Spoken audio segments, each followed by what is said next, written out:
There's an epidemic spreading. Scientists say it can change your brain. It can release dangerous chemicals like formaldehyde into your bloodstream. It can expose your lungs to acrolein, which can cause irreversible damage. It's not a parasite, not a virus, not an infection. It's vaping. Hello everyone, I'm Yaz, and today we'll be discussing cigarette smoking versus vaping. We'll be diving into its advantages and disadvantages. I'll be interviewing my old friend Kenny, who is a former smoker and who currently vapes. Welcome, Kenny. Hey, Yaz, thanks for having me. So, how long now have you been vaping? I've been vaping 5 years going on 6. Why did you start vaping? I started vaping in order to quit cigarette smoking, and I just thought I would give it a try. Why did you decide to quit smoking?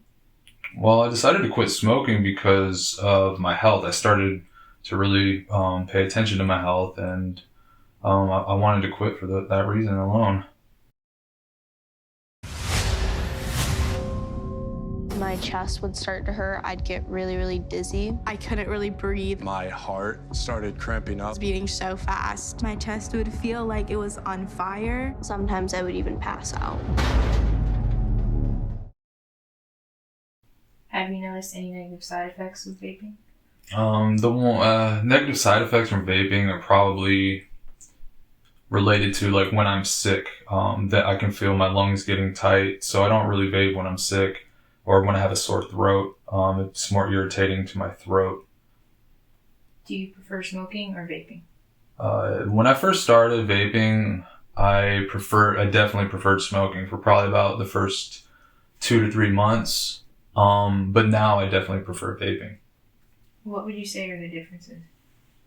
So the differences between smoking cigarettes and vaping, I would say vaping is less irritating to my lungs, so I can breathe more easily. And I would say that vaping offers a lot of different flavors to try. You can vape in more places because you don't, like, for example, in your room, you won't have to consider like the smell of smoke, which lingers around much longer. You can just vape in your bedroom while watching a movie or something like that. Whereas you would decide probably not to smoke and go outside if you were just a cigarette smoker. Do you ever think about going back to smoking? Not at all. What are your opinions regarding vaping in general? Vaping in general is good for people that are cigarette smokers that want to quit, and many cigarette smokers do want to quit. I do not recommend vaping to people that are non-smokers. It's not worth the money to try to get addicted to something, basically. And I think that vapors should be mindful of non-vapors because you already have more options of where to vape. So by offending people in public by vaping everywhere, it's probably the reason why there's more restrictive laws, because of the disrespectful behavior of certain people that vape. Well, that's all I've got for you today. Thanks for your time. Thanks for having me.